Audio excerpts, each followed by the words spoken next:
for 49 days just to avoid this vote that's finally going to happen today. I'm embarrassed that my own party isn't going to yield me time to debate this, even though they say they support it, and I authored it. They don't even want to yield me time to debate this during the bill debate. But I'm thankful. Let me tell you who I'm thankful to. These three brave women, Marjorie Taylor Greene, Nancy Mace, and Lauren Boebert, they have been threatened. They have been intimidated. Physically, politically, it's disgusting. And not by the far left. They have been intimidated by people in our own party. And for what? For seeking justice for these victims.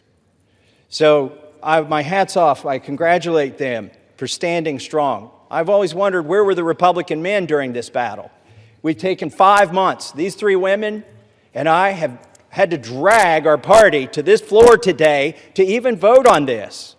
And Ro Khanna is the most to be thanked here in an extraordinary display of bipartisanship. He did not hesitate when I asked if we wanted to bring this bill to the floor together, if he would stand in the trenches with me. He said yes. With that, I reserve. Gentleman reserves. Gentlelady from North Carolina is recognized. Thank you, Mr. Speaker. I yield myself such time as I may consume. Gentlelady is recognized. Boy, we need to get facts straight here. President Trump's DOJ, in his first term, arrested and prosecuted Jeffrey Epstein. We, on our side, want justice to prevail in this case and in every case. Speaker Johnson has always been clear that if the discharge petition reached the necessary signatures, that the House would consider the legislation, and that's what we're providing for in our rule today.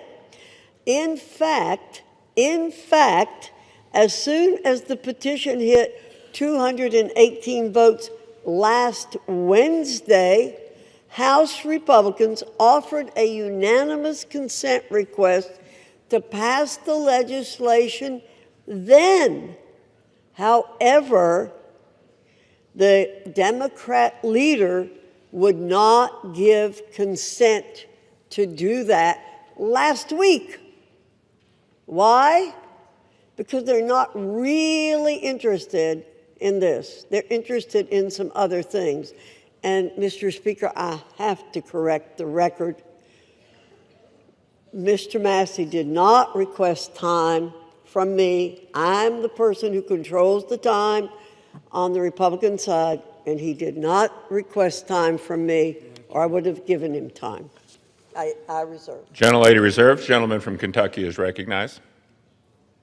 I'd like to now recognize the gentlelady from South Carolina for 5 minutes, Nancy Mace. Gentlelady from South Carolina is recognized for 5 minutes. Thank you, Mr. Speaker. And I want to thank my colleagues today for the time, Mr. McGovern and Mr. Khanna, for the 5 minutes on the floor to speak about an issue that is not political for me. Helping the survivors of Jeffrey Epstein and his horrific, gruesome, brutal sex trafficking ring is deeply personal. And while we often have many disagreements about a lot of issues, maybe most issues, today they are allowing us to speak on the floor, and I want to thank my colleagues, Congressman Massey, Marjorie Taylor Greene, and Lauren Boebert, the four of us making history today over the discharge petition and delivering justice for those who have desperately fought for it for, in some cases, almost 30 years. I wore white today because I wanted to reflect on the innocence of the young women who had their innocence stolen from a demon named Jeffrey Epstein, from demons, friends of his, rich and powerful people who stole their innocence as young as 14 years old. It was taken from them, and they've never gotten it back. I'm also wearing white today to recognize the courage that it takes for women to come forward, the sacrifices to them personally, professionally, financially, the embarrassment, the humiliation, the shame that we still deliver on the backs of women who have been brutalized, who've been raped, who've been assaulted, the shame that the media pours over their heads, that their colleagues, their friends, their neighbors, their loved ones, because you come forward and because you talk about sexual assault, you are not a slut. It's not because of what you wore. You're not a whore. But that's how women are treated, and you're not lying. And I want every woman to know, every Epstein survivor to know, every woman across the country who is a survivor, who is a victim of assault, that today, we see you. And this fight and this vote tonight, I see it is about the Epstein victims, but it's about much more than the Epstein victims. This is about the powerless, taking power away from the very powerful. This is about giving women who never had a voice, giving a voice to the voiceless. This is about their sacrifice. This is about having and recognizing their courage. This is about justice for the Epstein victims, but it's also about hope. Earlier this year, I gave a speech right here on the floor of the U.S. House of Representatives, detailing trauma that I experienced, endured, and am a survivor of, that I accidentally uncovered 2 years ago, almost to the day. And today, I still don't have justice, like millions of women across the country. When I spoke out, I got attacked. When I spoke out, I was shamed. When I spoke out, I was defamed and smeared, and that goes on today, right now, in the present. God sure has a funny way of working through us. I, like many of the Epstein survivors and many other survivors across the country, I don't think I will ever heal from the destruction my abuser did to me. But I can heal by being a vessel and being a voice for all those who need it, and that's why we are here today. That is why I will never abandon a single survivor ever, and I will never waver. I spent my morning talking to law enforcement and others about another potential Jane Doe number 5, who may be another sexual assault victim in the case that I uncovered 2 years ago. It's very difficult for us to come forward, but I want to thank the women who have, the Epstein victims, the victims in the case that I uncovered. I want to thank all of you for being a voice, for giving me hope. Maybe one day I too can get justice. Thank you, and I yield. Gentlelady yields back. Gentleman from Kentucky Reserved. reserves. Gentlelady from North Carolina is recognized. Thank you very much, Mr. Speaker. Our colleagues want Americans to believe that this discharge petition and underlying legislation are the be-all and end-all in this investigation. However, it's House Republicans who've worked tirelessly to achieve true justice for victims. To date, the significant information that has come out has come from the Oversight and Government Reform Committee as a result of its issuing 13 subpoenas. We've released 65,000 pages of documents from the Department of Justice, the Epstein estate, which was not mentioned in the underlying legislation, former U.S. attorney, and others. Let me state again, the unanimous consent request to pass the legislation immediately last week was blocked by the minority leader. Full stop. If Democrats truly cared about finding justice immediately for victims, this legislation would have been passed last week. Instead, they want political theater to capitalize on. House Republicans, on the other hand, remain focused on truth, accountability, and delivering real justice for Epstein's victims, not political points. I reserve. Reserves. The gentleman from Kentucky is recognized. Mr. Speaker, may I inquire as to how much time I have remaining? Gentleman has 5.5 minutes remaining. I yield myself 3.5 minutes. The gentleman is recognized. Mr. Speaker, all that is necessary for evil to prevail is for good men to do nothing. And we've had a lot of good men doing a lot of nothing on the other side of the aisle until we did something. 3 brave women and myself and the Democrat caucus. We did something. And then what did they do? They've opposed us every step of the way. They've lied about the legislation. Let me tell you some of the lies they've told. They've said that it doesn't protect victims. Well, if that is so, why were dozens of victims with us today at a press conference urging this body to pass this legislation? It's because this legislation specifically protects victims. They've said this legislation does not prevent the release of child pornography. Of course it does. We have a specific provision in our legislation to prevent that.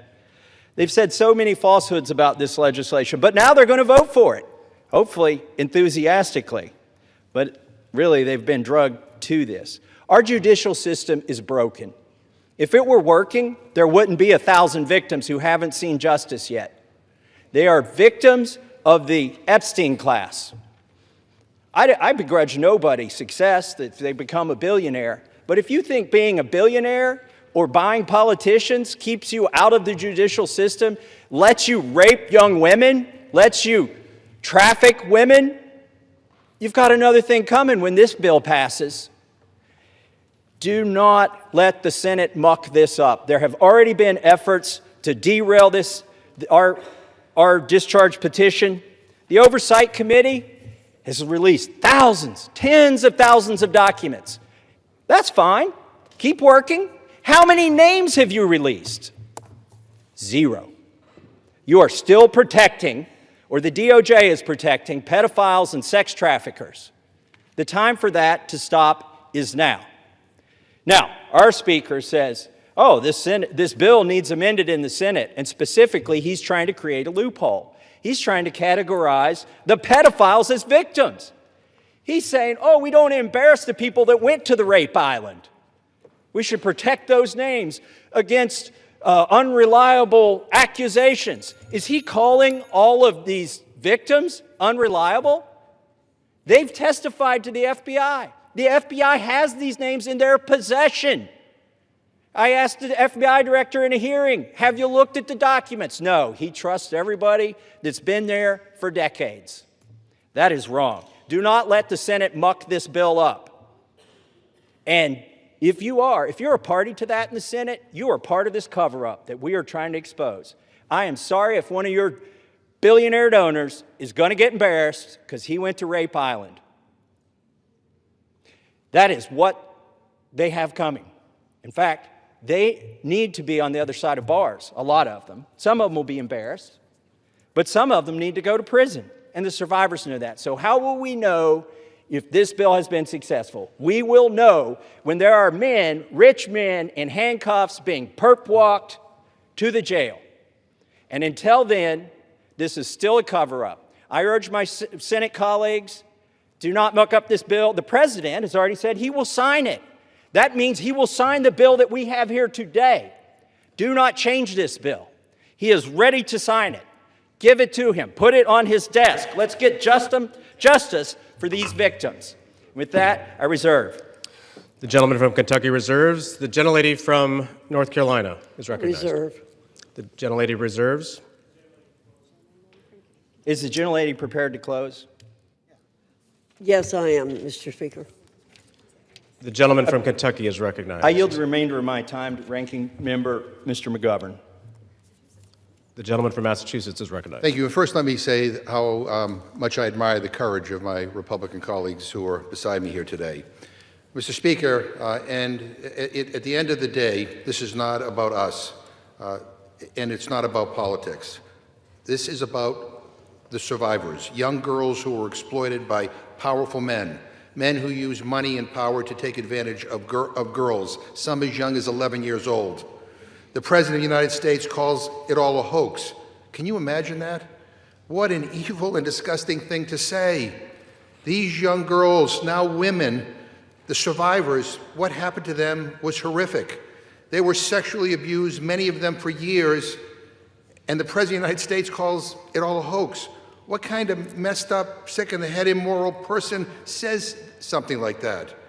This bill is about making sure powerful men are held accountable. It's about demanding truth and transparency for the American people.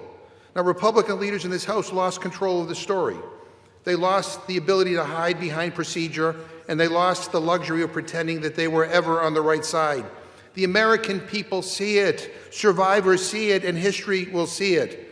And listening to the Speaker of the House's press conference today, I mean, it sounds like he basically wants to kill this whole thing.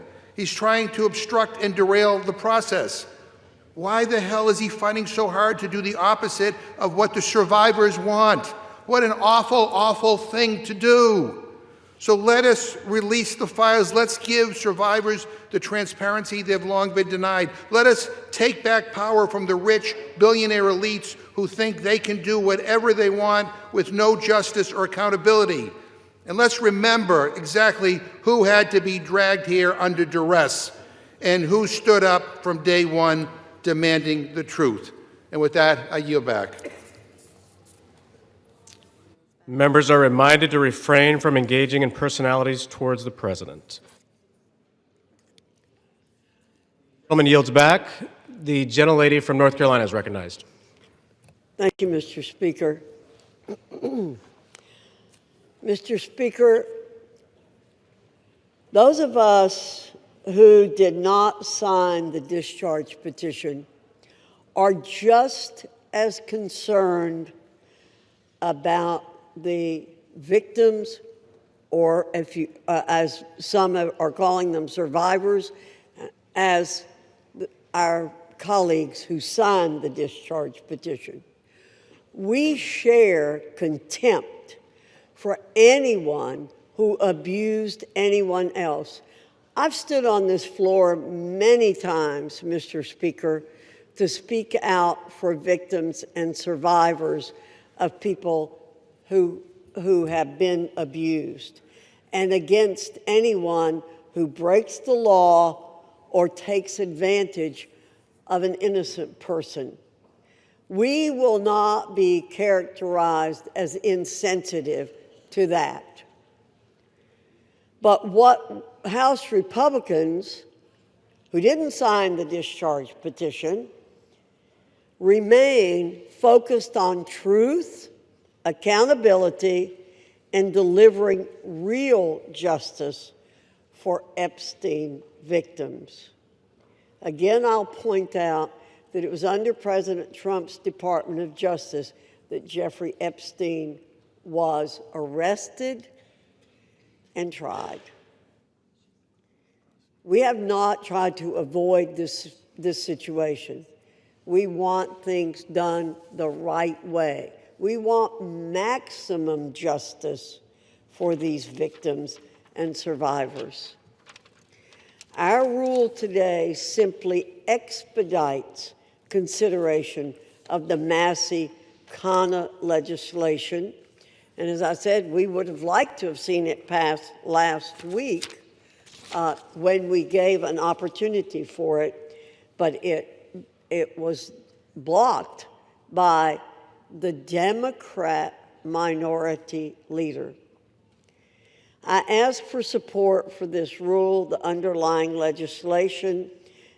With that, I urge my colleagues to vote yes on the previous question, yes on the rule, and Mr. Speaker, I yield back the balance of my time and move the previous question on the resolution. The gentlelady yields back the balance of her time. The question is on ordering the previous question on the resolution. Those in favor say aye. Those opposed, no. In the opinion of the chair, the noes have it. Mr. Speaker, request the yeas and nays. The yeas and nays are requested. Those favoring a vote by the yeas and nays will rise. A sufficient number having risen, the yeas and nays are ordered. Pursuant to Clause 8 of Rule 20, further proceedings on this question will be postponed.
Pursuant to Clause 8 of Rule 20, the Chair will postpone further proceedings today on motions to suspend the rules on which a recorded vote or the yeas and nays are ordered, or votes objected to under Clause 6 of Rule 20. The House will resume proceedings on postponed questions at a later time. For what purpose does the gentleman from Ohio seek recognition? Mr. Speaker, I move to suspend the rules and pass H.R. 4405. The clerk will report the title of the bill. H.R. 4405, a bill to require the Attorney General to release all documents and records in possession of the Department of Justice relating to Jeffrey Epstein and for other purposes. Pursuant to the rule, the gentleman from Ohio, Mr. Jordan, and the gentleman from Maryland, Mr. Raskin, each will control 20 minutes. The Chair recognizes the gentleman from Ohio. Mr. Speaker, I ask unanimous consent that all members have 5 legislative days in which to revise and extend their remarks and to insert extraneous material on H.R. 4405. Without objection. Mr. Speaker, I yield myself such time as I may consume. The gentleman is recognized. We all support holding bad guys accountable, and we're all going to vote for this resolution. But I think a little perspective is important. Democrats have spent 6 months talking about Epstein, even though they had 4 years to do something about it. Now, why would they do that? Why would they do that? Maybe it's to go after President Trump. Never forget, they shut down the government for 43 days. They said, don't worry about our military, don't worry about air traffic controllers, don't worry about our economy, don't worry about American families. No, no, no. Close the government for a month and a half because it might hurt the president. For the past decade, there's been one constant for Democrats. One constant: go after Trump. They spied on his campaign. Then it was Mueller. Then it was impeachment 1. Then it was impeachment 2. Then it was all the lawfare. Alvin Bragg, Fonnie Willis, Letitia James. Then it was Arctic Frost investigation at the Justice Department, surveilling United States senators and congressmen, and a whole host of other Americans. Then it was Jack Smith and his gag orders and his raiding President Trump's home. Then it was a 43-day shutdown, and now it's Epstein. And by the way, the same party that did all that, they were also the ones who were texting with Mr. Epstein during a hearing where Michael Cohen was their witness in another effort to go after the president.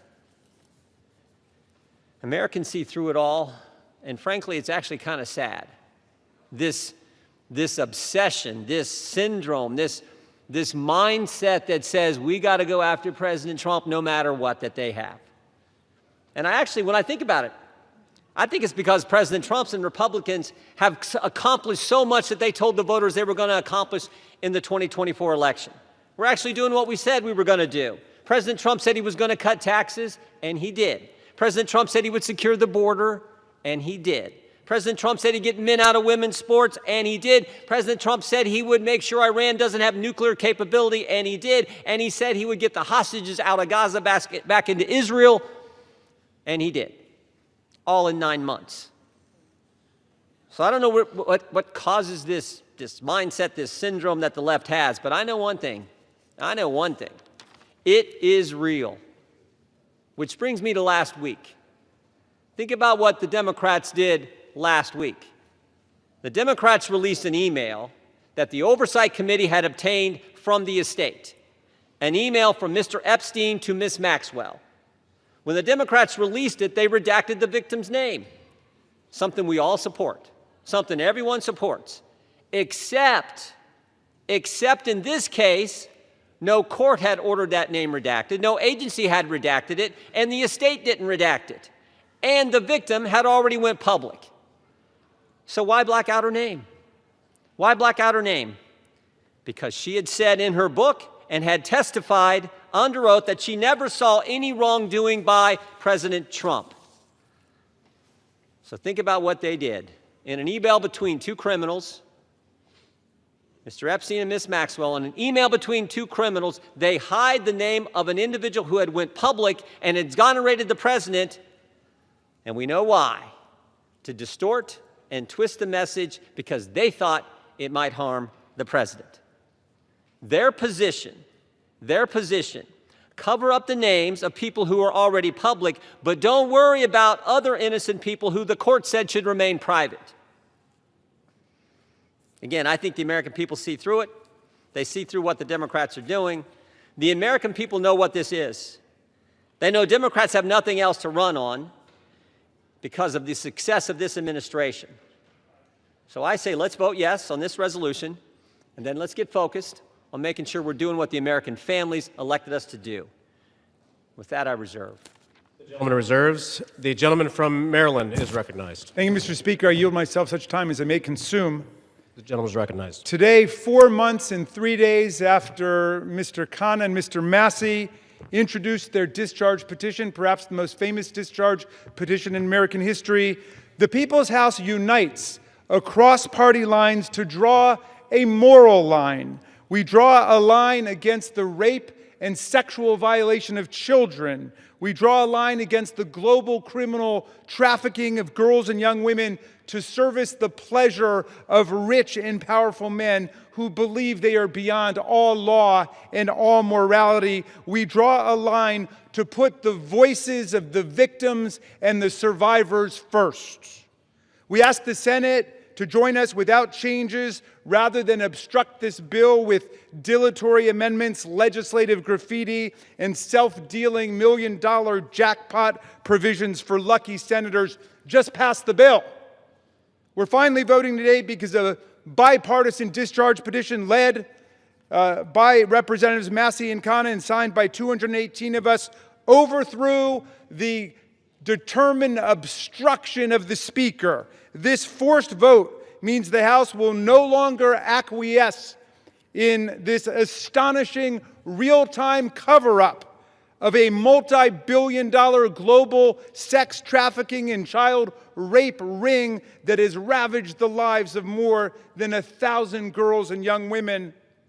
We are here today because these victims, these survivors, these citizens, these inspiring women who have come to Washington are demanding nothing less than justice and the complete truth about who is responsible for their vicious abuse, including those responsible for enabling it, ignoring it, bankrolling it, and covering it up. We join them today in rejecting any more dangerous lies about the crimes they suffered. No, child sex abuse is not a hoax. It's a crime. Human trafficking is not a hoax. It's a crime. These crimes are a curse on children and young people across America, in universities and elementary schools, in churches and mosques and synagogues, in Boy Scout troops and college sports teams and summer camps. Anywhere the powerful and the rich believe they've got the opportunity and the impunity to exploit the young, the poor, the powerless, and the vulnerable. We must face the truth and find the co-conspirators still at large in one of America's most extensive and sophisticated sex trafficking and child abuse rings in history. Release of the file will expose the role of everybody who facilitated and covered up these crimes, like J.P. Morgan Chase, Bank of America, Deutsche Bank, and Bank of New York Mellon, which executed billions of dollars in transactions related to these offenses, as well as any bank executives who participated in the sexual abuse of girls and young women. We must expose everyone who covered up these crimes, like Alex Acosta, the former U.S. attorney in Miami, Donald Trump's labor secretary, who gave Jeffrey Epstein an unbelievable sweetheart plea deal, immunized unnamed conspirators, and killed an investigation into Epstein's financial crimes that could have brought down the entire criminal network. And with that, I'm going to yield. I'll reserve the balance of my time. The gentleman reserves. The gentleman from Ohio is recognized. Thank you, Mr. Speaker. I yield 4 minutes to the distinguished chair of the House Oversight Committee, Mr. Comer, the gentleman from Kentucky. The gentleman from Kentucky is recognized.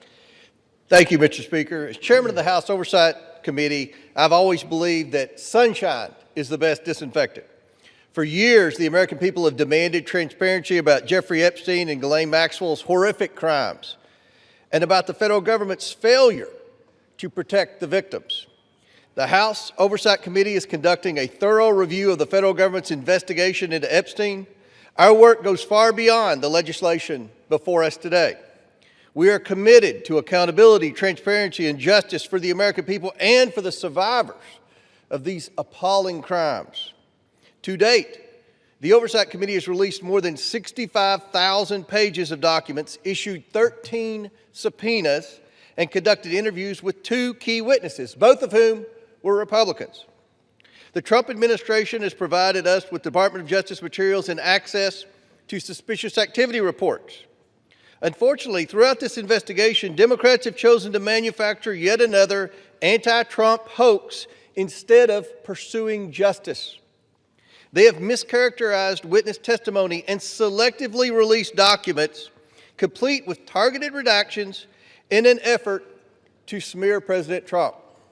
For example, former U.S. Attorney General Bill Barr, who oversaw the 2019 Epstein investigation, stated clearly under oath that the prosecution team found no evidence that President Trump committed wrongdoing. Despite this simple and straightforward fact, Ranking Member Robert Garcia, moments after that deposition, tiptoed out and publicly claimed that, quote, Barr could not clear Trump of wrongdoing. That was a lie, and we have the transcript to prove it. I invite the media to read the transcript. When the Oversight Committee interviewed former U.S. Attorney for the Southern District of Florida, Alex Acosta, Democrats whipped themselves into a frenzy trying to manufacture a gotcha moment, but they failed. Mr. Acosta dismantled the Democrats' narrative. His testimony confirmed there was no contact between President Trump and Mr. Acosta and no connection between President Trump in the Epstein case. Next, Democrats resorted to selective leaks and doctored documents to mislead the American people. Oversight Committee Republicans have posted 65,000 pages of documents we have received to date. Democrats, by contrast, have released fewer than 1 dozen. In their latest selective leak, Democrats released just three of the 23,000 pages of documents from the Epstein estate. And they made redactions to 2 of those emails that changed both the context and the meaning of the 3 pages they released. When CNN called them out for their deceptive redactions, Representatives Stansbury and Crockett tried to blame Republicans for their own edits, for the Democrat Oversight Committee edits. After Democrats released only 3 emails, Republicans released over 23,000 pages. And what did Democrats say in response when we released every single document that we got? They claimed full transparency was meant to, quote, disorient or distract from their manufactured narrative. These are the same Democrats who chant, release the files every day until the files contradict the story they want to tell. That is the definition of hypocrisy. In contrast, full transparency exposed how Epstein appears to be TDS patient zero. The evals reveal a journalist coached Epstein to blackmail then presidential candidate Donald Trump. The gentleman is recognized. The files also show that a House Democrat colluded with Epstein during the 2019 oversight hearing to discredit witness with a vendetta against President Trump. And unsurprisingly, Democrats have been silent about their colleagues' coordination with Epstein. Another email shows Democrat fundraisers invited Epstein to an event or to meet privately with Hakeem Jeffries as part of their 2013 effort to win a majority. So Hakeem Jeffries' campaign solicited money from Jeffrey Epstein. That's what we found in the last document batch. The files underscore why former President Trump must appear for his deposition. We've subpoenaed him. To date, the Democrats have done nothing to help us secure his appearance. I support full transparency. The Oversight Committee will continue to work to get the truth to the American people and to get justice for the victims. That's our goal of this investigation. With that, I yield back. The gentleman yields back. Yeah, Mr. Speaker, we reserve. The gentleman reserves. The gentleman from Maryland is recognized. Thank you, Mr. Chairman. I should just point out that we've heard now from the two distinguished chairmen of the Judiciary and the Oversight Committee, and they've spoken almost exclusively to denounce Democrats. We have a bipartisan coalition here demanding the truth about the largest child sex abuse and trafficking ring, perhaps in American history, certainly in this century, and they want to just throw stones at the Democrats. What a remarkable failure of leadership we're seeing from the other side. And I imagine that the chairman of the Oversight Committee will follow up his spectacular failure in trying to impeach President Biden with his spectacular failure in trying to block the resolution we brought to the floor today. I'm happy to yield 1 minute. Excuse me, you're not recognized, whoever's speaking. And I'd like to yield 1 minute to the very distinguished minority leader on the House Oversight Committee. The gentleman is recognized. Thank you. And Mr. Speaker, it's wonderful to hear Republicans and certainly the chairman of our committee finally wanting transparency on this issue. It is time to end this White House cover-up now. Now, we know that Donald Trump has tried everything to kill our Jeffrey Epstein investigation, and he's failed. And now he's panicking. He's about to lose his Epstein vote to force the Department of Justice to release the files. And let's be crystal clear. Trump has the power to release the files today. He does not even need a vote. And he continues to defy the subpoena of the Oversight Committee to release all the files. What is Donald Trump hiding? What is Pam Bondi, the Attorney General, hiding? Why won't they release the Epstein files right now? And he must explain to the public why he moved sex trafficker and monster Ghislaine Maxwell to a cushy, low-security prison after her interview with Trump's personal lawyer. He should declare, and every Republican should say, that she does not deserve a pardon or a commutation. The gentleman's time has expired. I grant him 20 more seconds. We don't care how much money you have, what party you're in, how powerful you are. We should get justice for the survivors of Jeffrey Epstein. And our work on the committee is not over. Next up are the bank and financial records to follow and expose Epstein's network. Today, there should be a unanimous vote on releasing the files, and we will get justice. And with that, I yield back. And we reserve. The gentleman reserves. The gentleman from Ohio is recognized. Thank you, Mr. Speaker. I yield a minute and a half to the distinguished gentleman from California and member of the Judiciary Committee, Mr. Kiley. The gentleman from California is recognized. I have consistently called for the maximum possible level of transparency when it comes to the heinous crimes of Jeffrey Epstein. That's why I've consistently said I am inclined to vote for this bill, and it's why I will be doing so today. The victims deserve the truth. They deserve justice, and they deserve closure. For months, they've had to wake up every day and see the name of their tormentor on the front page of every newspaper, on every TV channel, as has the broader American public. This issue has been so politicized by so many people in so many ways, which is deeply unfortunate when we're talking about matters of the highest sensitivity and untold suffering. It is my hope that the passage of this resolution today, together with the work of the Oversight Committee, will lead to the expeditious release of all pertinent material so that we can move on. Let's get accountability, let's get answers, and let's get this over with. I yield back. The gentleman yields back. The gentleman reserves. Yeah, we reserve. The gentleman from Maryland is recognized. I yield 1 minute to the very distinguished gentlelady from Washington, a member of the Judiciary Committee. The gentlelady from Washington is recognized. Mr. Speaker, thousands of girls, children, were abused by Jeffrey Epstein and his massive and powerful ring of pedophiles and protectors of pedophiles. We can't say all their names here. We don't have time. But let's at least bring a few of the courageous survivors and their names onto the House floor right here as we debate this. Haley Robson, Jenna Lisa Jones, Michelle Licata, Ashley Rubright, Annie Farmer, Marina Lacerda, Rachel Benavides. These women have carried a burden that they never should have had to bear. And today, they demand, we demand, the American people demand that we answer their clarion call to justice.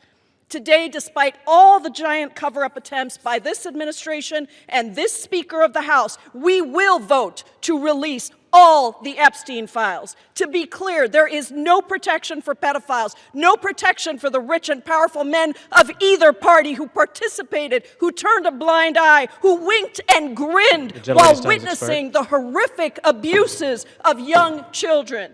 Release all the damn files now. We reserve. The gentleman reserves. The gentleman from Ohio is recognized. Thank you, Mr. Speaker. I yield a minute and a half to the distinguished gentleman from North Carolina and member of our committee. The gentleman is recognized. Thank you, Mr. Speaker. I have been very supportive of this effort, specifically to bring justice to the victims of this horrific series of crimes. However, I have worked behind the scenes to raise concerns with this petition as it is currently drafted. Specifically, I believe that there is grave risk at harming innocent people. And I repeat, harming innocent people. When innocent people are harmed, that is not furthering justice. With an investigation of this size and a file that is as large as the Epstein files and as poorly defined as that is in this petition, there will invariably be people who are released pursuant to this discharge petition who had nothing to do with criminal activity. Imagine, if you will, a bellman, a waiter, some type of doorman, a mere social attendee who had no impact whatsoever on the criminal activities of Jeffrey Epstein, no participation. Their lives are forever ruined. And I'm reading specifically from the petition's language that prohibited grounds for withholding information in this file are embarrassment, reputational harm, or political sensitivity. And I would just submit, if you were going to be embarrassed, if you were going to suffer social harm, and that is all of the encompassed activity that you were a part of, you will be named in this petition. And I resent that. Innocent people should not be harmed when we are pursuing justice. I understand the political nature of this petition. I resent the fact that there was not room for good faith amendments. And I urge the Senate to protect. I yield back. He yields back. The gentleman reserves. The gentleman from Maryland is recognized. Thank you. I'm yielding 1 minute to the distinguished gentlelady from California, Representative Kamlager-Dove.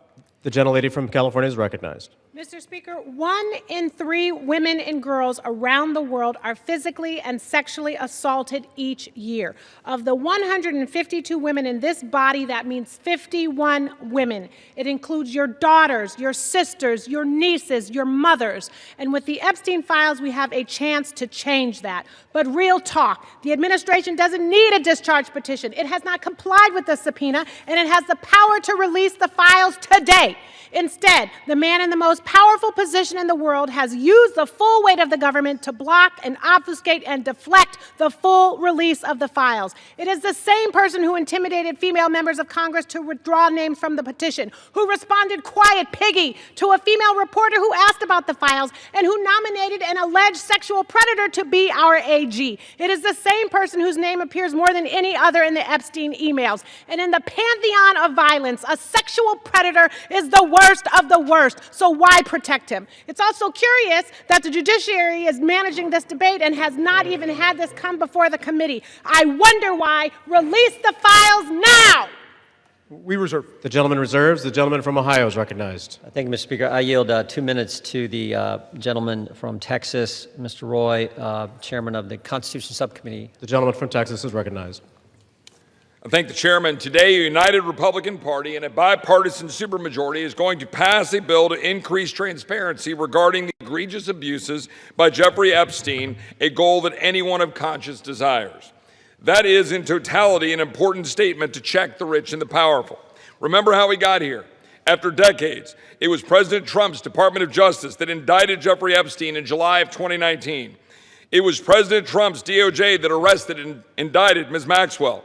It was the Republican-led Oversight Committee, through 13 subpoenas, that has released 65,000 pages of files in just 10 months. Meanwhile, my colleagues on the other side of the aisle have largely ignored this issue. It was Democrats who redacted an email to mislead the American people about the truth of a witness that exonerated President Trump. It was a Democrat, Representative Placette, who literally texted with Jeffrey Epstein as we questioned Michael Cohen. It was Democrats who shut down the government, resulting in the delay of swearing in of members. As we vote to pass this legislation, and it will pass, it is impossible, however, to avoid problems with its politicization. One colleague has offensively gone so far as to say that to oppose this bill means you support pedophiles. Yet I know good public servants, former law enforcement, former prosecutors who never knew Epstein, never knew any visitors to his criminal enterprise, who have genuine concerns about supporting this bill out of fear of creating new victims or harming existing victims or both. That is what we've reduced Congress to, inserting itself into the prosecutorial process for political motivations, driven heavily by hatred of President Trump. We should be concerned about victim privacy, concerned about risking disclosure of non-credible allegations, of child sexual abuse materials, future investigations. But here's the deal. The leaders of this nation must expose abuses by the rich and the powerful. That is why President Trump and the House have been working for full transparency. But we should be motivated by truth and justice for all, not politics. I yield back. The gentleman yields back. The gentleman reserves. The gentleman from Maryland is recognized. Thank you. I yield 1 minute to the distinguished gentlelady from Massachusetts, Representative Clark, the Minority Whip. The gentlelady is recognized. Thank you, Mr. Speaker. This should be an easy vote. This is about justice for the victims and survivors of Jeffrey Epstein. This is about every victim of trafficking and sexual abuse, monstrous crimes that thrive in secrecy and fear. Yet instead of shining a light on that darkness, just moments ago, Donald Trump defended the continued obstruction of releasing these files.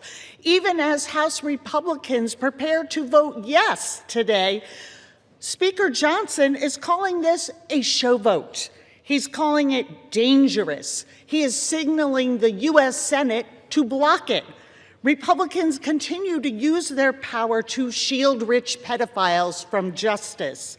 If you can't stand up for these survivors, how can anyone trust you to stand up for them?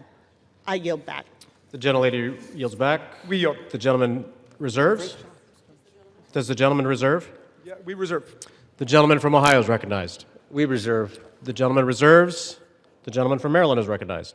Yes, just very quickly, what happened under the Biden administration? Well, under the Biden administration, Ghislaine Maxwell was prosecuted for conspiring to sexually abuse and traffic girls in 2020. Right when in 2021, she was convicted. In December of 2021, after a month-long trial in Judge Nathan's courtroom, in 2022, Maxwell was sentenced to 20 years in prison under the Biden administration for sex trafficking and sexual abuse of minors. But when President Trump took office in January of 2025, they killed the investigation. They assembled all the materials, they got all the prosecutors together, and they terminated the investigation. I yield 1 minute to the distinguished gentleman from Illinois, Mr. Raja Krishnamurthy. The gentleman from Illinois is recognized. Thank you, Mr. Speaker. I rise in strong support to release the Epstein files. First, this issue is beyond party. It's a question of justice. Survivors have waited too long. Stop the delay. This is not a hoax. Release the files.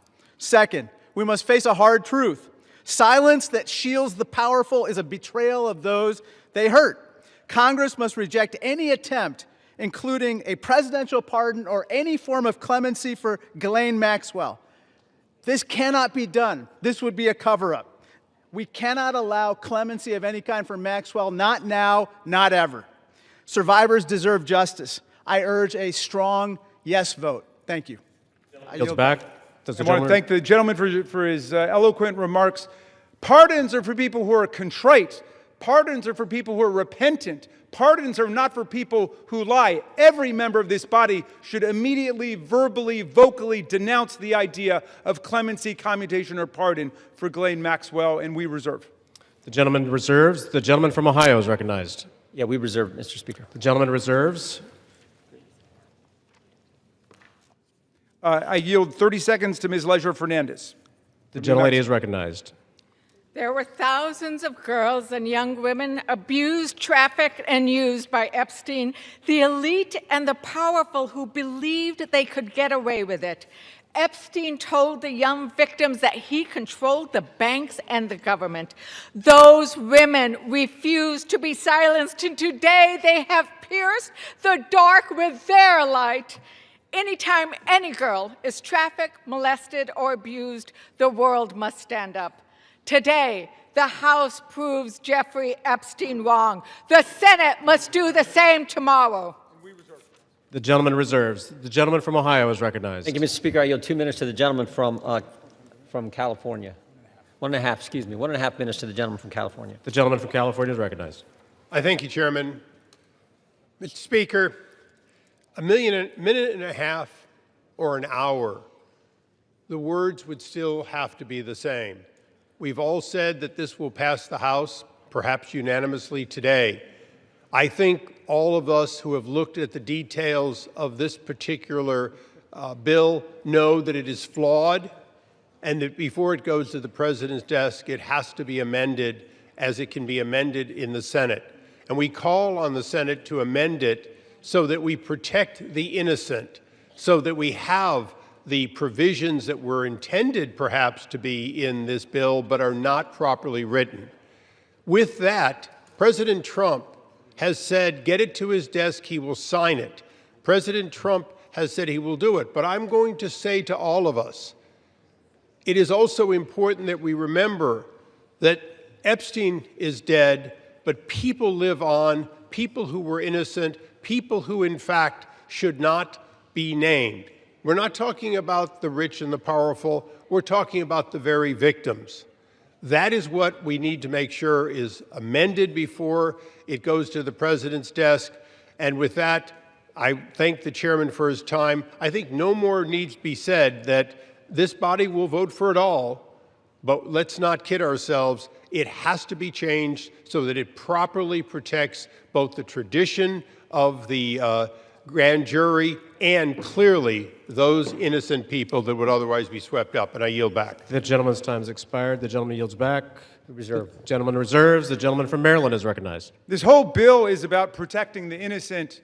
Mr. Speaker, the Senate must pass the bill as we are passing it today and as the President has said he would sign it after changing his position on the bill over the weekend when he could see the tidal wave of public opinion moving against him. Let's pass this bill, pass it in the Senate, sign the bill, and let us go ahead and release the complete file. I yield 30 seconds to the distinguished gentlelady from Arizona, Representative Ansari. The gentlelady is recognized. Mr. Speaker, the walls are closing in on Donald Trump and his rich and powerful friends who either abused or raped children or were enabling and complicit in these heinous crimes for decades.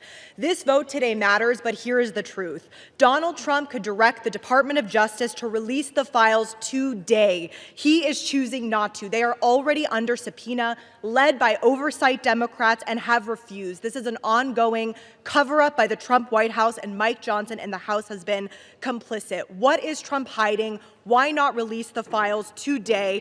This is a time has expired. Release the files today. Thank you. The gentlelady's time has expired. The gentleman reserves. The gentleman from Ohio is recognized.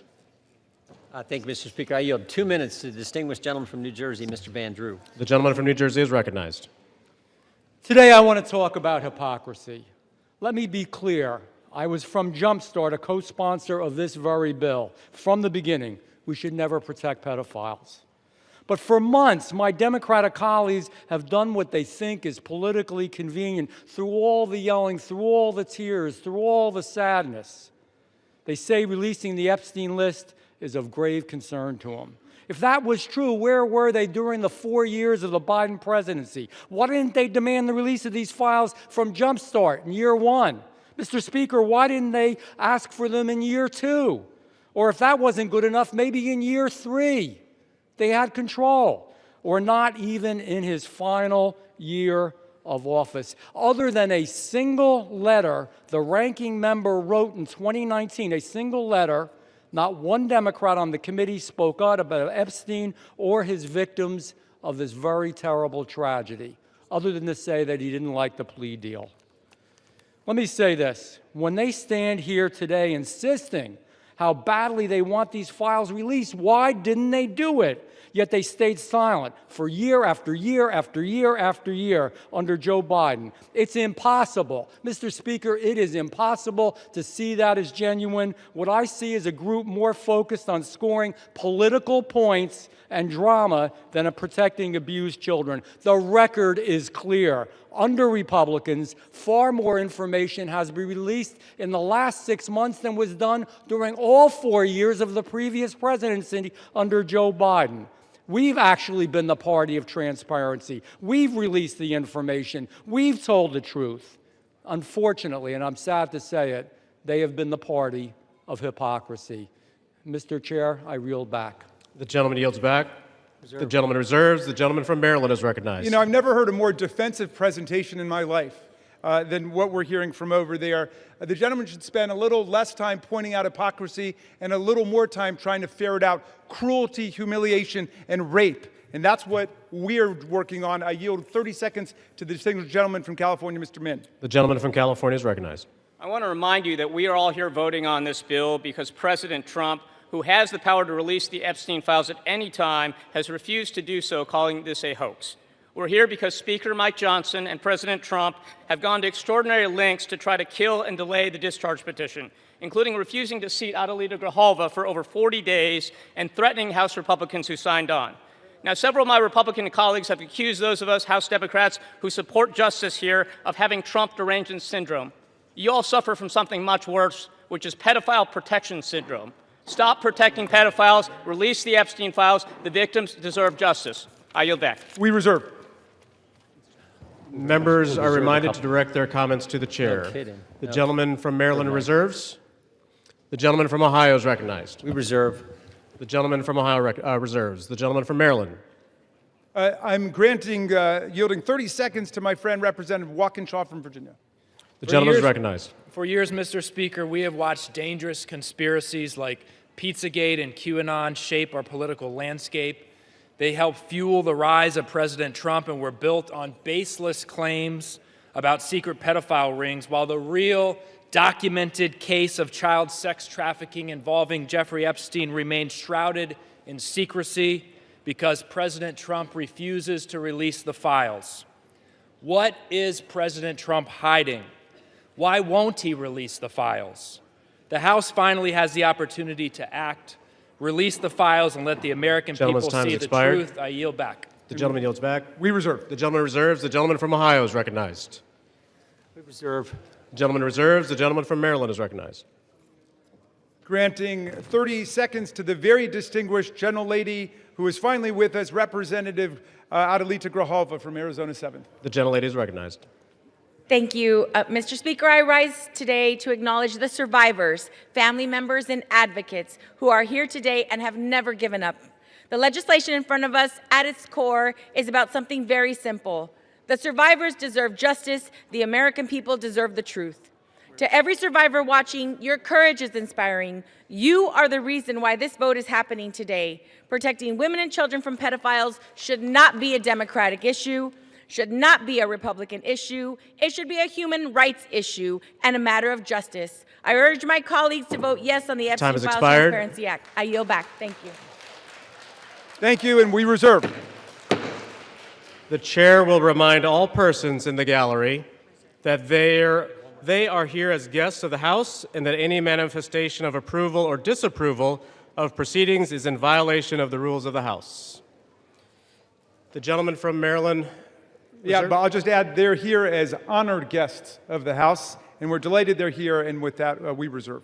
The gentleman reserves. The gentleman from Ohio is recognized. Yeah, we reserve. The gentleman reserves. The gentleman from Maryland. I'm granting 30 seconds to Representative Lois Frankel from Florida. The gentlelady from Florida is recognized. Mr. Speaker, for far too long, the survivors of Jeffrey Epstein's abuse were failed. by a justice system that minimized their suffering, and prosecutors who treated young girls as if they were criminals. That was wrong, and I am here with my colleagues to promise this. We will get to the bottom of why the Epstein survivors were treated so badly, who made those decisions, and who were they protecting. No more secrecy, no more excuses. We all deserve the truth, and I thank the survivors for their courage and perseverance. Your voices are being heard. The gentlelady yields back. The gentleman reserves the balance of his time. The gentleman from Ohio. Thank you, Mr. Speaker. I yield 1 minute to the distinguished gentleman from the great state of Louisiana, the Speaker of the United States House of Representatives, Mr. The gentleman from Louisiana is recognized.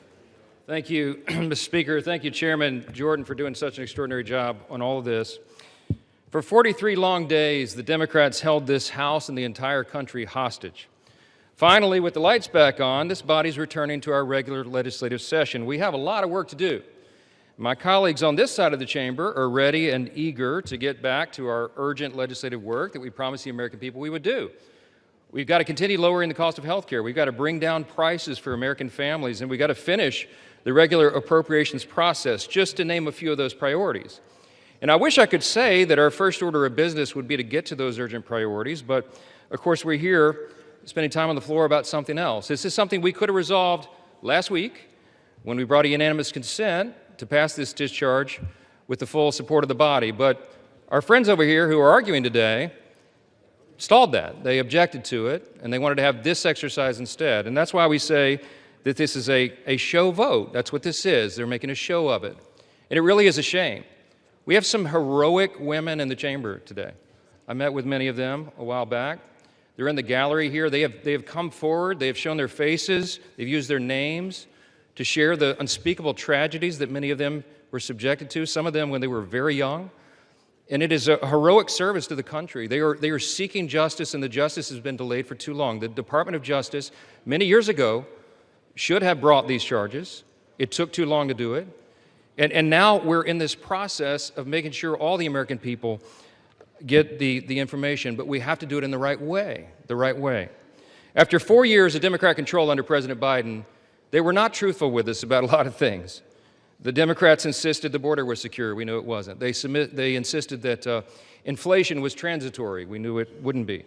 They misled the American people about the obvious mental and physical decline of the previous commander-in-chief. And now those same Democrats are demanding transparency. Suddenly, transparency is their new word. Out of nowhere, they've taken a curious concern in the Epstein investigation, all in the name of that, in the name of transparency. But the question has been asked here many times during the debate on the floor, and everybody questioning why it is that Democrats have done this right now have to look at the obvious facts. The Democrats had all the Epstein files in their possession for 4 long years under the Biden presidency. The Biden Department of Justice had these files, and no one on this side who is breathless today about the urgency of this release ever said a word about it. And it was the Democrats who could have urged President Biden's Department of Justice to go beyond prosecuting just Epstein and Ghislaine Maxwell, but they didn't do it. And so it's a fair question to ask today, why now? Why the sudden urgent interest in Jeffrey Epstein? Look, we know why. It's because the Democrats were never interested in transparency or executing justice or protecting the victims of this unspeakable tragedy before. The simple truth is obvious for everybody to see. This is a political exercise for Democrats, and it pains me to say it. I wish that was not the truth, but it is, and it's undeniable. This is as deceitful and dishonest as their pointless stunt was to shut the government down. Democrats are using the Epstein tragedy, the unspeakable evils that this guy committed with his trafficking ring and all of the abuses that they made these young women go through. They're using that as a political weapon to try to distract from their failures as a party and to try their best to try to tie President Trump somehow into this wretched scandal. The president had nothing to do with it. He's been very clear, and he has nothing to hide, and that's why he's endorsed the vote today. I suspect this vote will be probably unanimous. But here's the important point that everybody needs to understand. We have been advocates of maximum transparency, but we have also insisted that the victims be carefully protected. The Oversight Committee has been doing extraordinary work, and we've got some of the most vigorous advocates on the Republican and Democrat side on the Oversight Committee. They've been working in earnest to deliver transparency for the American people and to do it in a responsible manner. What do we mean by that? The bipartisan effort over there is already producing all the results that the discharge petition seeks and much, much more. Chairman Comer and all of these advocates over there have been releasing thousands of documents, for example, from the Epstein estate. By the way, in my view, that's been the greatest treasure trove of information because it's yielded for us Epstein's own personal flight logs, his financial records, his daily calendars, and so much more. But importantly, none of that was addressed or is addressed in the legislation that's being voted on today. The estate files wouldn't even have been encompassed in that. And so it goes to show that the Oversight Committee is doing it from the right way. From the very beginning, we've been insistent that this matter be handled carefully and with the utmost caution and care for the people who have been harmed. They should not be made to suffer any longer. We're talking about real people's lives at stake here, and young victims who don't want to be dragged into this political game that could get hurt further. But the Democrats are rushing the release of thousands of unsubstantiated documents that may be included in this, that are going to be in the public domain with the passage of this bill. And there are serious deficiencies in the legislation that I have noted at length, and Republicans have to work to address those deficiencies in the Senate if and when this legislation is advanced. I stood before the American public today at our press conference, and I explained in detail the dangers of the discharge petition. We have posted at my website, speaker.gov, a summary. The legal counsel, a small army of lawyers, put this together. I used to be a federal court litigator. Many of my colleagues who have spoken today were. We understand the dangers of how this was haphazardly drawn up. And among them, by the way, Mr. Speaker, before I forget, I seek unanimous consent to enter into this document into the record. It's on the website. It's entitled, How the Flaws of H.R. 4405 Could Re-Victimize Epstein's Victims, Create New Victims, and Damage the Judicial System. It is dated today. Thank you. And it summarizes just 5 or 6 of the major concerns. Among them, it fails to fully protect victim privacy. It could create new categories of victims. It potentially jeopardizes grand jury secrecy.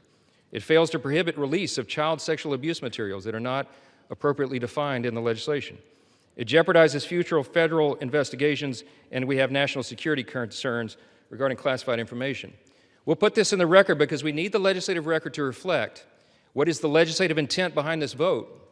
I used to litigate cases. We would litigate federal statutes and whether or not they could survive, and legislative intent is important, and we need to say clearly for the record, as a Speaker of the House, I'm saying to you, this legislation that will pass today is flawed and it must be amended. The question is, why didn't we amend it here before we passed it? Because the authors won't allow it. Because under the rules of the House, under a discharge petition, they have to agree to consent for the legislation to be amended, and they're not doing that. So now we rely upon our partners in the other chamber to get that done, and they need to do that. The victims deserve our utmost respect. In fact, they should be saluted for their courage.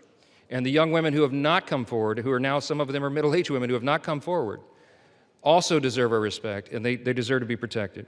Republicans support transparency. We want maximum transparency, especially when it comes to disclosing the names of anybody who had anything to do with these evils, anybody who conspired with or aided in any way Jeffrey Epstein. They must be brought to justice. We want the bill to be amended so it doesn't, at the same time, violate victim privacy, create new victims, disclose the names of any whistleblower or informant, cause the release of grand jury materials or child sexual abuse materials, or undermine our national security. And if and when the Senate takes this up, we will work with our colleagues over there to make sure that these things are corrected.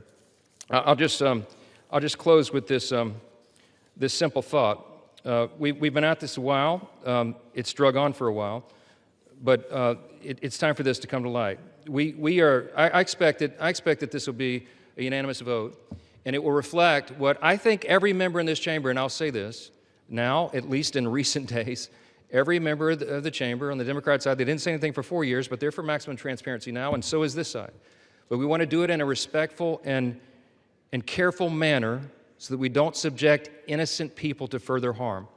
And that has been the whole thing. I told all my members today I'll be voting yes on this, and I suspect almost everyone will. We'll send it to the Senate, and we hope it's corrected. Thank you for the time, Mr. Speaker, and I yield back. Gentleman reserves. The gentleman from Maryland is recognized. I'm yielding to Mr. Gomez for the sole purpose of making a parliamentary inquiry. Mr. Gomez is recognized. Mr. Speaker, I rise to ask a point of parliamentary inquiry. Is this an appropriate time to point out that the Republicans named children's savings account in their so-called one big beautiful bill after Donald Trump, someone connected to one of the most notorious pedophiles in this country, or that the Speaker of the House just lied on the floor by stating that there was protections, there isn't protections for the victims in the Epstein bill. The gentleman is no longer recognized. The gentleman from Maryland, you are recognized. Thank you. I am prepared to close. I've got no more speakers on my side. The gentleman reserves. Gentleman from Ohio is recognized. Thank you, Mr. Speaker.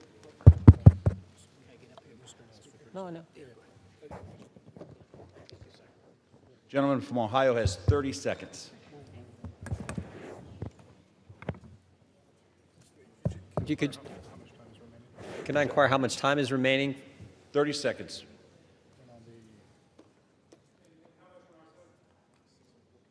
Six minutes, 15 seconds. Take 30 his. We reserve. Gentleman reserved. Gentleman from Maryland is recognized. I'll take the opportunity of the Speaker's presence to respond to some of the things that he said. In the very presence of the victims and the survivors who come to join us today, the Speaker said that now would be a time we should be working on urgent legislative work. Mr. Speaker, justice is urgent legislative work. The truth is urgent legislative work. The Speaker says, why now? Why now? Well, Mr. Speaker, you were the one who refused to swear in Adelita Grijalva for 50 days. We would have done it 50 days ago, but she provided the 218th signature on the discharge petition. So why now? It was because of your dilatory tactics, your delay, your postponement of it. Now, the gentleman says that there are not sufficient protections. There are protections in the bill for the victims to make sure that their names will be redacted. And yet we hear even the Speaker of the House of Representatives openly inviting the U.S. Senate to start finger painting on this bill, which we have waited more than 5 months to bring to the floor. The Senate should pass the bill exactly as it's written. The President should sign it exactly as he said he would when he finally changed his mind. And the Epstein file must be released. Moreover, if the President is serious about what he's saying, he's got the power to release the Epstein file right now. Nobody's stopping him. It's within his possession. It's within his control. He can release the whole thing, and he can redact the names of the victims and others who are innocent in this process. Mr. Speaker, Speaker Johnson said that these are unspeakable evils. Well, because of the bravery and the invincible courage of the women who've joined us today, they're no longer unspeakable. They're spoken. They're articulated. The cat is out of the bag, and we know what's been going on for decades. It's been a double standard of justice, going all the way back to Alex Acosta, who later got rewarded with a cabinet appointment in the Trump administration. Alex Acosta had a 60-count federal indictment ready to go against all kinds of people for an interstate sex trafficking conspiracy with solicitation, with child sex abuse, all of it. And he traded that 60-count federal indictment for 1 count in state court. And Jeffrey Epstein ended up getting the sweetest of sweetheart deals ever on the plea bargain front. He was free from 8 a.m. to 8 p.m. to do whatever he wanted and continuing to perpetrate his crimes and run his conspiracy. And then he would come and he would watch TV and spend the night in jail. And it was over in about a year after the rape and sexual abuse of hundreds and hundreds of girls. And he kept going and he kept at it. We want the whole truth to come out. This is the United States of America. Even the British monarchy wouldn't put up with this. How about the American democracy? How about we say, no way, we're not going to allow this cover-up to go on for 1 day more. And I'm glad the President changed his mind after pulling out all the stops to try to get one of our Republican colleagues to change their mind, to remove their name from the discharge petition. He gave up. And I want to salute the gentlelady from Colorado from having the courage to stand her ground in the Situation Room in the White House and say, no, she wasn't going to be bullied. No, So I'm glad the president changed his mind. But let's be clear, Mr. President, you've got the power today to release the entire file. That's what you called for. That's what Pam Bondi called for. That's what Kash Patel called for. So we don't need anybody calling for the Senate to slow things down for more weeks and more months. The American people have had it. We'll reserve.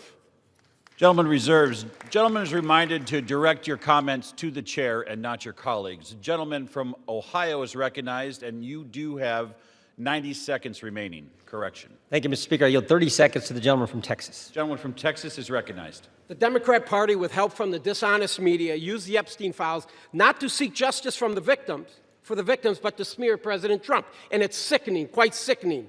The Democrats have used the Epstein files to distract the American people from the wins President Trump and his administration have delivered for the American people for the last 11 months. I'm proud to work with my Republican colleagues on the House Oversight Committee in coordination with the Justice Department. 65,000 pages of documents are related from Epstein released. What have my Democrat colleagues done? They selectively leaked and altered documents to mislead the American people. As President Trump has stated, we have nothing to hide here.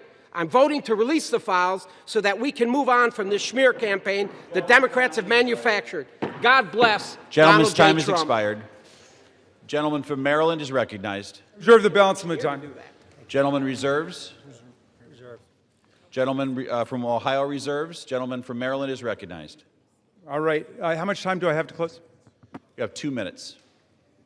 Thank you, Mr. Speaker. And I want to thank all of America for tuning in to this. I want to thank Representatives Massey and Khanna, Representative Green, all of those who have insisted upon bringing the truth forward and a reckoning with the reality of one of the worst international child sex trafficking rings ever to exist in the United States and the cover-up attendant to it. We've got the opportunity today to do justice for the victims, for the survivors who have come forward to say that the voice of the victims and the survivors must be put at the very center of our deliberations. Not shunted off to the side, not submerged, not subordinated, but put at the very center. We must hear from the people who themselves were victimized by this nightmare. Now, our colleagues across the aisle seem to want to make this into some sort of partisan contest. I haven't heard so much talk about the Democrats since the Democratic National Convention. And all that we've done here is to say we want to bring the truth forward along with a bipartisan group. We don't want the Senate monkeying around with this in order to slow things down. We want it passed in the Senate. We want it signed. And before that, if the president is true to his word and he wants to see all of this come to light, he can release it now instead of fighting, kicking, and screaming every step along the way. But I'm glad he's changed his mind, and I hope he maintains the momentum he's got to stick with the vast majority of the American people who want to see that the truth is done here. And while he's at it, the administration could reconsider their terrible policies gutting federal offices and programs designed to combat violence against women. The DOJ terminated hundreds of grants to police departments, defunding the police when it comes to investigating violent sex crimes and to support victims. His DOJ destroyed programs to combat international human trafficking rings. Let's get back on the side of the women. I yield back. Gentleman yields back. The gentleman from Ohio. Thank you, Mr. Speaker. Thank you, Mr. Speaker. The Speaker Johnson said it right. Why now after 4 years of doing nothing? Because going after President Trump is an obsession with these guys. Best example is John Brennan testified in front of our committee under oath, said he was not involved with the dossier. Only problem is Tulsi Gabbard declassified a report, released that report, and it said exactly the opposite. And she related a story in there where a CIA official went up to Mr. Brennan and said, we shouldn't include this in the report. And John Brennan's response was, yeah, but doesn't it ring true? Forget the facts, forget the truth, go after Trump, put it in. Same dynamic at work here. We're all for protecting innocent victims. We're all for exposing the bad guys who did bad things. But this is an obsession with the left. For 10 years, it's going after President Trump. So vote yes. Make sure the bad guys are held accountable. We all want to do that. Speaker Johnson's right. I think it's going to be unanimous. But understand what they're doing, because they had 4 years and didn't do a darn thing. With that, I yield back. Gentleman yields back. The question is, will the House suspend the rules and pass the bill H.R. 4405? Those in favor say aye. Those opposed say no. In the opinion of the chair, two-thirds being in the affirmative, the rules are suspended. The bill is passed, and without Can I request objection, a recorded vote, Mr. Speaker? The gentleman from Maryland is recognized. Yeah, I'm requesting a recorded vote. The gentleman from Maryland has requested a recorded vote. Those favoring a recorded vote will rise. A sufficient number having risen, a recorded vote is ordered. Members will record their votes by electronic device. Pursuant to Clause 9 of Rule 20, this 15-minute vote on the motion to suspend the rules will be followed by 5-minute votes on ordering the previous question on House Resolution 879, adoption of House Resolution 879 if ordered, and adoption of House Resolution 878. This is a 15-minute vote.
On this vote, the yeas are 427, the nays are 1. 2/3 being in the affirmative, the rules are suspended, the bill is passed, and without objection, the motion to reconsider is laid on the table.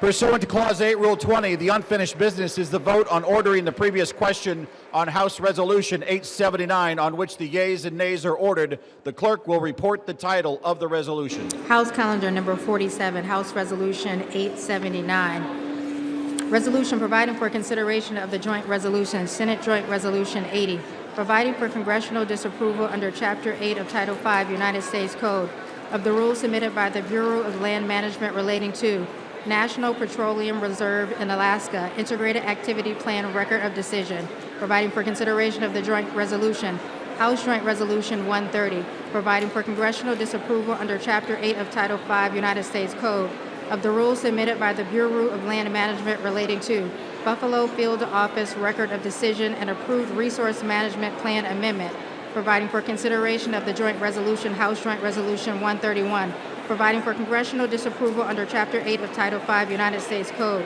of the rules submitted by the Bureau of Land Management relating to Coastal Plain Oil and Gas Leasing Program Record of Decision, providing for consideration of the concurrent resolution, House Concurrent Resolution 58, denouncing the horrors of socialism, providing for consideration of the bill, H.R. 1949, to repeal restrictions on the export of import of natural gas, providing for consideration of the bill, H.R. 3109, to require the Secretary of Energy to direct the National Petroleum Council to issue a report with respect to the petrochemical refineries in the United States and for other purposes, providing for consideration of the bill, H.R. 5107, to repeal the Comprehensive Policing and Justice Reform Amendment Act of 2022, enacted by the District of Columbia Council, providing for consideration of the bill, H.R. 5214, to require mandatory pretrial and post-conviction detention for crimes of violence and dangerous crimes and require mandatory cash bail for certain offenses